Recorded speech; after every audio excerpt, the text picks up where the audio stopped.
அஸ்ஸலாமு அலைக்கும் வரஹ்மத்துல்லாஹி வபரகாத்துஹு. வாங்க இன்றைக்கி ஈஸியாக கருவேப்பிலை கொத்தமல்லி வச்சு ஒரு தொக்கு செய்யலாம். எலுமிச்சம்பழச்சோறு புளிச்சோறு மாதிரி இந்த கருவேப்பிலை சோறையும் வந்து செஞ்சு சாப்பிடுங்க இன்ஷா அல்லாஹ். வீட்டிலே நம்ம ஈஸியாக எப்படி செய்கிறன்றதை வாங்க நம்ம வீடியோவில் போய் பார்க்கலாம். அடுப்பு வச்சு ஒரு கனமான கடாய் எடுத்துக்கிடுவோம். 1 ஸ்பூன் கடுகு போட்டுக்கிறோம். முதல்ல கடுகு போட்டு அதிலே வந்து ஒரு 1/2 ஸ்பூன் வெந்தயமும் ஒரு 1/2 ஸ்பூன் வெந்தயம் சேர்த்துக்கிறோம். ரொம்ப வேண்டாம், ஒரு 1/2 ஸ்பூன் வெந்தயம் போதும். 1 ஸ்பூன் தனியாக போட்டுக்கிடுவோம். 1 ஸ்பூன் தனியாக. இதுதான் நம்மளுக்கு தொக்குக்கு தேவையான பொடி இவ்வளோதான். இது கொஞ்சம் படபடன்னு பொரியட்டும். இதை தூள் பண்ணி வச்சுக்கிடுவோம். பொரிஞ்சிருச்சு. இப்போ நம்ம இதை பாத்திரத்தில் மாற்றிக்கலாம். இப்போ அதே பாத்திரத்தை வச்சுட்டு நம்ம அதை வந்து பொடி பண்ணிக்கிறோம். இதை முதல்ல நம்ம பொடி பண்ணி வச்சுக்கிறோம். இது அந்த தொக்குக்கு தேவையான பொடி. இதை பொடி பண்ணி வச்சுக்கிறோம். நம்ம அந்த கருவேப்பிலையை முதல்ல வதக்கி எடுத்துக்கிறோம். அதுக்கு சும்மா கொஞ்சோன்னு ஒரு ஸ்பூன் எண்ணெய் ஊற்றிக்கிடுவோம். கருவேப்பிலை மட்டும் வதக்கிறதுக்கு நல்லா ஒரு 2 கைப்பிடி கருவேப்பிலை இருக்கும். அதை நம்ம அதில் போட்டு முதல்ல வறுத்துக்குருவோம். ஏன்னா கருவேப்பிலை அப்படியே போட்டாக்க கருவேப்பிலை வந்து வதங்காது. அதை நம்ம நல்லா இது வறுத்துட்டு பொடி பண்ணி நம்ம சேர்த்துக்கிறோம் அந்த கருவேப்பிலை தொக்குல.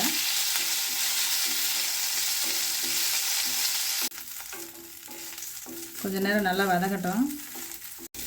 ஓரளவுக்கு ஈரம் போயிடுச்சு. இப்போ நம்ம இதை எடுத்துருவோம். இதை எடுத்து ஆற வச்சுக்கிறோம். நம்ம இதை எடுத்துடலாம். நம்ம இதை ஓரளவுக்கு ஈரம் போயிடுச்சு.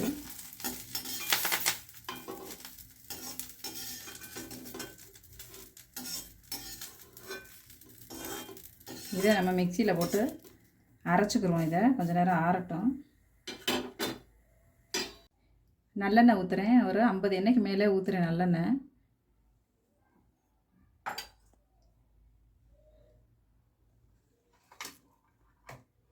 ஒரு 1/2 ஸ்பூன் கடுகு சேர்த்துக்கிறோம். நம்ம தாளிப்புக்கு ஒரு 1/2 ஸ்பூன் கடுகு மட்டும் போட்டுக்கிறோம். கடுகு பொரிஞ்ச உடனே பெருசாக வெங்காயம் பொடியாக அரிஞ்சு வச்சுருக்கேன். ஏன்னா நம்மளுக்கு வந்து இதில் தொக்கு வேணும்னா கருவேப்பிலையும் கொத்தமல்லியும் கிடைக்காது. வெங்காயத்தை பொடியாக போட்டோம்னாக்க நம்மளுக்கு இதில் தொக்கு கிடைக்கும். கடுகு நல்லா பொரிஞ்சிருச்சு. இப்போ நம்ம அந்த வெங்காயத்தை அதை கூட சேர்த்துக்கிடுவோம்.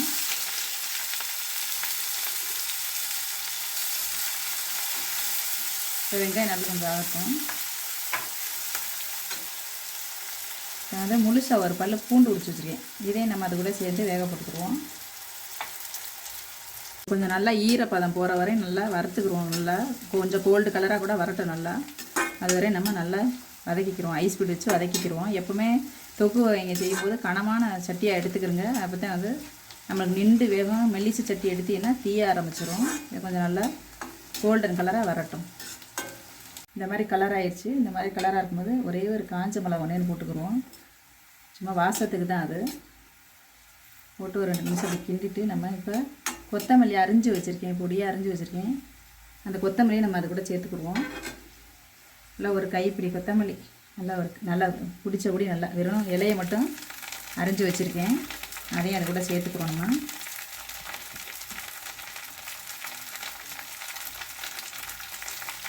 போட்டு கொஞ்சம் நல்லா ஈரம் போகிற வரையும் நம்ம வதக்கிக்கிறோம். இதை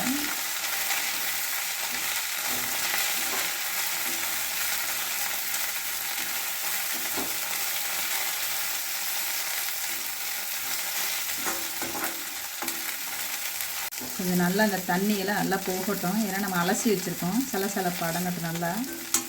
நல்லா வதக்கிக்கிடுவோம்.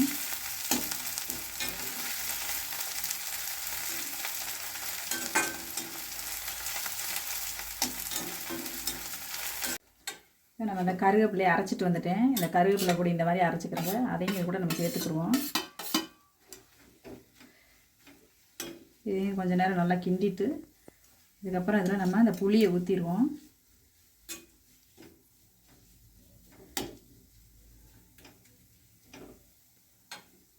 ஈரப்பதம் பூரா போயிடுச்சு. நல்லா கவனமான வாசனையாக இருக்குது. இந்த டைமில் நம்ம வந்துட்டு இந்த அளவு புளி கரைச்சி வச்சுருக்கேன். இப்படி பிடிச்சிங்கன்னா இப்படி ஒரு புளி இருக்கும். புளி கரைச்சி வச்சுருக்கேன். இந்த புளி கரைச்சலை நம்ம அதை கூட ஊற்றிடுவோம். ஏன்னா இதுக்கு புளிப்பு சுவைக்கு இந்த புளி தான் நம்மளுக்கு. இது நல்லா கொதிக்கட்டும்.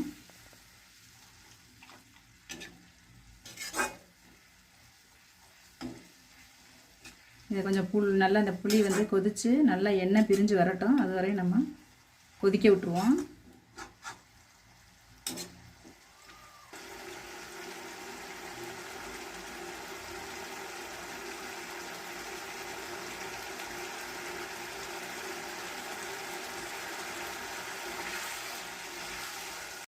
பாதி புளி சுண்டிருச்சு. இந்த டைமில் நம்ம வந்துட்டு 1 ஸ்பூன் மிளகாத்தூள் எடுத்திருக்கேன். வெறும் தனி மிளகாத்தூள் 1 ஸ்பூன் எடுத்திருக்கேன். நல்லாயிருக்கும், காரம் புளிப்பு நல்லாயிருக்கும். அந்த நம்ம இடித்த பவுட்ரு அதையும் வந்து நம்ம இதில் சேர்த்துக்குருவோம். பெருங்காயத்தூள் ஒரு 1/2 ஸ்பூன் பெருங்காயத்தூள் அதையும் அதில் போட்டுக்குவோம்னா இப்போ உப்பு அதுக்கு தேவையான உப்பையும் நம்ம வந்துட்டு அதில் பார்த்து உப்பு மட்டும் பார்த்து போடுங்க. உப்பு தேவையான அளவு போட்டுக்கிறோம். நம்ம அதில் இது சாப்பாட்டில் போட்டு பெசஞ்சு சாப்பிடும்போது சாப்பாட்டில் உப்பு போட்டிருக்கோம். இதுலேயும் உப்பு இருக்கும். இது நல்லா கலக்கி எண்ணெய் பிரிகிற வரைக்கும் கொஞ்சம் நேரம் நம்ம நல்லா வதக்குவோம். அதை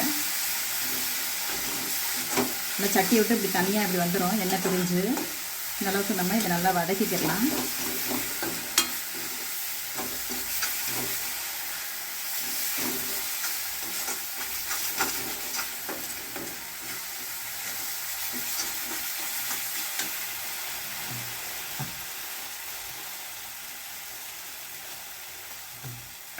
இந்த டைமில் நம்ம வந்துட்டு சும்மா கொஞ்சோன்னு வெள்ளைக்கட்டித்தூள் அதை சேர்த்துக்கிறோம்.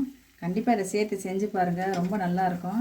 இது வந்து லெமன் ரைஸு, புளிசோறு இந்த மாதிரி செய்கிற மாதிரி இது ஒரு கருவேப்பிலை சோறுன்னு சொல்லி சோறு பழப்பழன்னு வடித்து அதில் போட்டு பிசைஞ்சு சாப்பிடுங்க. டிஃபன் கேரியர் கட்டுறதுக்கு ரொம்ப நல்லாயிருக்கும், அருமையாக இருக்கும்.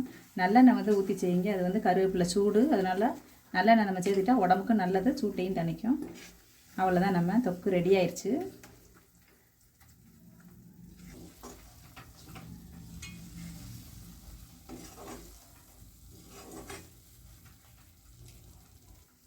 அவ்வளோதான், நம்ம கருவேப்பிலை தொக்கு எண்ணெய் பிரிஞ்சு நல்லா ரெடி ஆயிடுச்சு.